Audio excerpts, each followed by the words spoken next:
যাতনা কাহারে বলে, তার আগে একটা লাইন ছিল তো, সখী ভাবনা কাহারে বলে। আসলে তৃণমূলের এই যে ভাবনার বদল ঘটেছে, এই ভাবনার বদলটা সিগনিফিকেন্ট, কারণ নিজের ইমেজ আর কাজ করছে না। আমি বিভিন্ন জনসভার যা ছবি দেখেছি, সেই জনসভায় মেরে কেটে 1000 1500, হুইচ ইজ আনথিঙ্কেবল।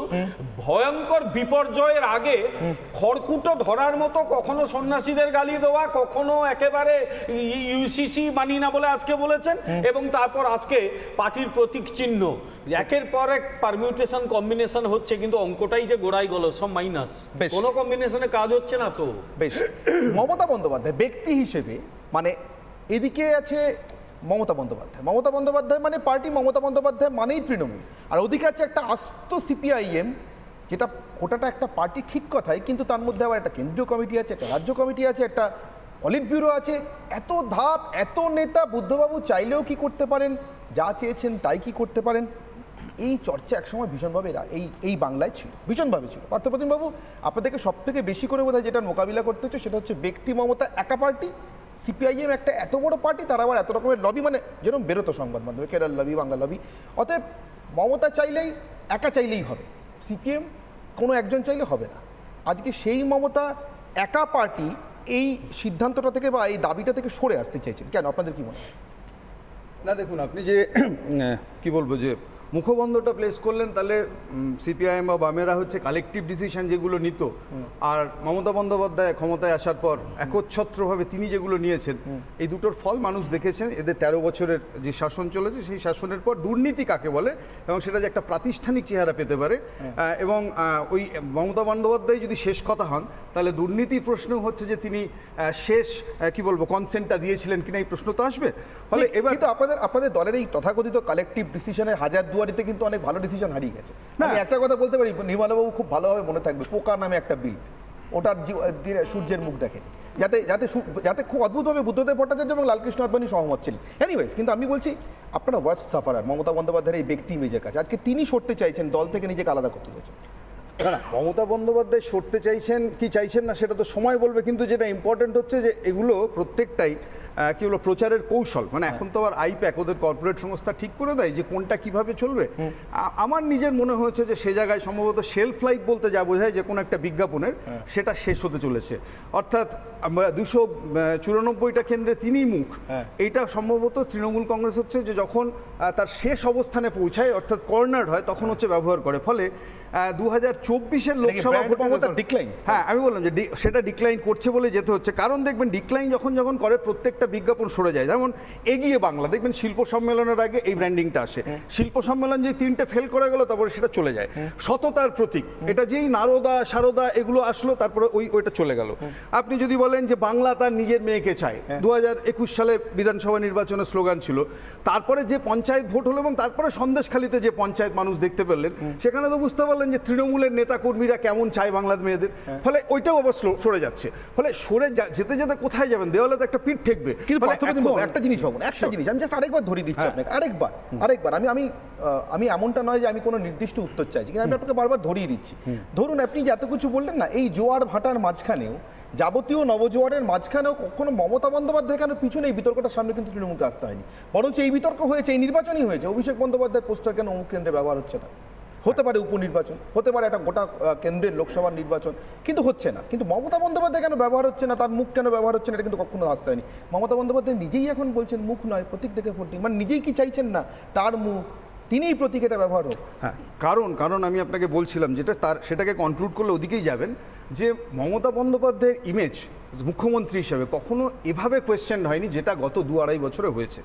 আপনি যদি বিশেষত আমাদের রাজ্যে দুর্নীতির প্রশ্নে বলুন, আমাদের মহিলাদের প্রশ্নে বলুন, সন্দেশখালী এপিসোড যেটা হয়েছে, আপনাদের পঞ্চায়েত ভোট বলুন, গভর্নেন্স বলুন, এই প্রতিটা ক্ষেত্রেই হচ্ছে যে শেষমেশ যে মুখ্যমন্ত্রী নির্দেশিত এতকাল সব হয়ে এসছে, মুখ্যমন্ত্রী 294টা কেন্দ্রের ভাগিদার এবং দাবিদার।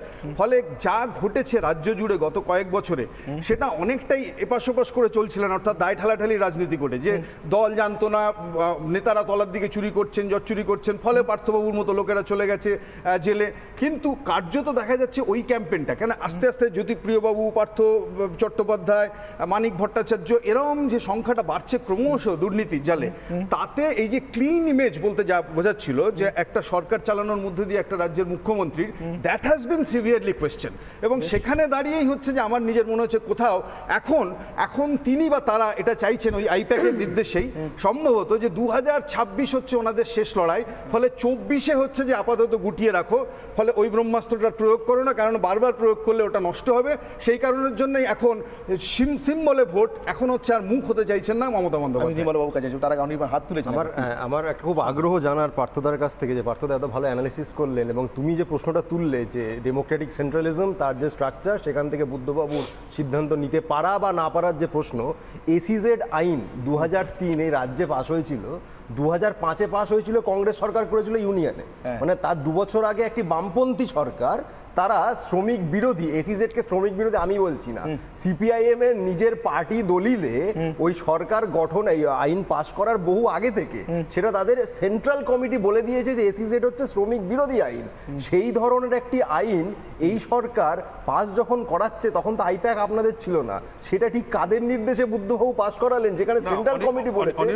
আমি আপনাকে বলবো আপনি আরেকটু পড়াশোনা করুন সিপিআইএম সম্পর্কে, কারণ এসইজেড যে এসইজেডকে বিরোধিতা করা হয়েছিল, আর এই রাজ্যে হচ্ছে এসইজেড বলতে ইনফোসিসকে যে জিনিস হচ্ছে যে করতে বলা হচ্ছিল, এই দুটো জিনিস আমি আপনাকে বলছি অ্যাবসলিউটলি কংগ্রেস যে আইনটা প্রস্তাব করেছিল আর এই রাজ্যে বামফ্রন্ট সরকার যে আইন আনতে চলেছিল, ফলে এই দুটোর মধ্যে অনেক তফাৎ ছিল, এটা কোথাও এক ছিল না। ফলে এখানে রাজ্যে তথ্য প্রযুক্তি শিল্প গ্রো করানোর জন্য তাদের একটা প্যাকেজের মধ্যে দিয়ে যেতে হয়, তাদের কিছু পরিকাঠামোগত সুবিধা সার্ভিসেসের প্রয়োজন, তার জন্য ওইটা এটার সাথে কখনো না, সেটার সাথে এসইজেড বললে যে ক্রাইম বলে যে চিত্রটা ভেসে ওঠে আমাদের চোখের সামনে, সেই এসইজেড এর মডেল এটা ছিল না, সেটা আপনারা করতে দিলেন। নির্মলবাবু, এসইজেড হবে কিনা তার জন্য এখানে আমি যেটা বলে শুরু করেছেন, তার জন্য বুদ্ধবাবুকে কিন্তু অনেক দরজা ঘুরতে হয়েছে, কেউ স্বীকার করুন না করুন। আপনি জানেন, আপনি জ্যোতিবাবু যিনকে মহাকরণের নিউ ইকোনমিক পলিসি ঘোষণা করেন, সেটা বিছিলেন, তো তার জন্য তাকে কি করতে হয়েছিল সেটাও আপনি জানেন।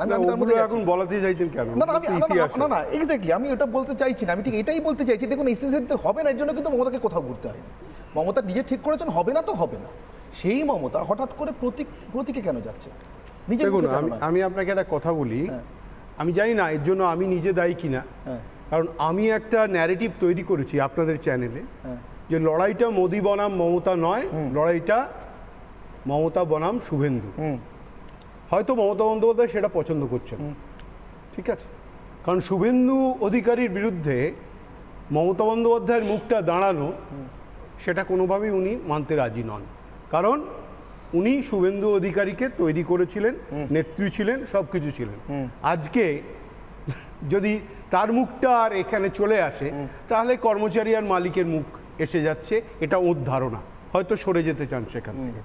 তার থেকে বড় একটা কথা আছে, কারণ আমি আবারও বলছি, লড়াইটা এখনো আমার ধারণা ভুল হতে পারে, শুভেন্দু অধিকারী বনাম মমতা বন্দ্যোপাধ্যায়, মোদি বনাম মমতা নয়, এটা এক। দ্বিতীয় জিনিস, শুভেন্দু অধিকারীর জন্য সরে যেতে চান, তাহলে সেটা না হতে পারে, শুধু নয়, মমতা বন্দ্যোপাধ্যায় কখনো শুধু কিছু করেন না। বেশ, এবার আপনাকে আমি আসছি, ধরুন গ্রাম বাংলাটা শেষ হয়ে গেছে, ভোটগুলো সবকটা 33টা আসন মূলত গ্রাম বাংলা ঘুরে আর কিছুটা শহরতলি।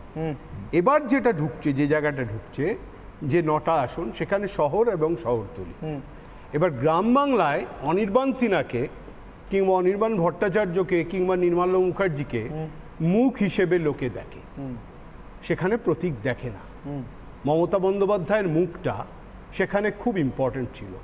মমতা বন্দ্যোপাধ্যায় জানেন যে শহরে যখন আমি ঢুকবো, এই যে 9টা আসন, এই 9টা আসনের মধ্যে ধরুন 2টো জায়গায়, দক্ষিণ 24 পরগনা আর কলকাতায় বিজেপি শূন্য পায় 2021-এর ভোটে। বেশ, ঠিক আছে, আমার একটা প্রশ্ন আছে আপনার কাছে, বলে নিন। এবার সেইখানে দাঁড়িয়ে মমতা বন্দ্যোপাধ্যায় একটা জিনিস খুব ভালোভাবে জানেন, যে আমার মুখটা যতটা আসবে, কারণ এখানে লক্ষ্মীর ভাণ্ডার আছে, সব কিছুই আছে, কিন্তু গ্রামের মানুষের কাছে মমতার মুখটা যেভাবে যায়, প্রতীকটা সেভাবে যায় না। এটা আমরা সাধারণভাবে দেখেছি সব সময়। যখন বামফ্রন্ট জমানায় ছিল, তখনও পার্টি কাজ করত, কিন্তু মুখ যেত জ্যোতিবাবু, বুঝলাম, মুখ যেত বুদ্ধবাবু, কিন্তু শহরে যখন আসতো সেটা কিন্তু পার্টি, আপনার ওই গণতান্ত্রিক কেন্দ্রিকতা, ডেমোক্রেটিক যেগুলো আপনি জিজ্ঞেস করছিলেন, ওগুলো এখন ইরেলেভেন্ট হয়ে গেছে, ওগুলো নিয়ে আলোচনা করার কোনো প্রয়োজন নেই। কিন্তু বিষয়টা দাঁড়াচ্ছে মমতা বন্দ্যোপাধ্যায় খুব কনসিয়াসলি এটা এক্সিকিউট করলেন যে আমাকে ছেড়ে দিয়ে প্রতীক দেখুন।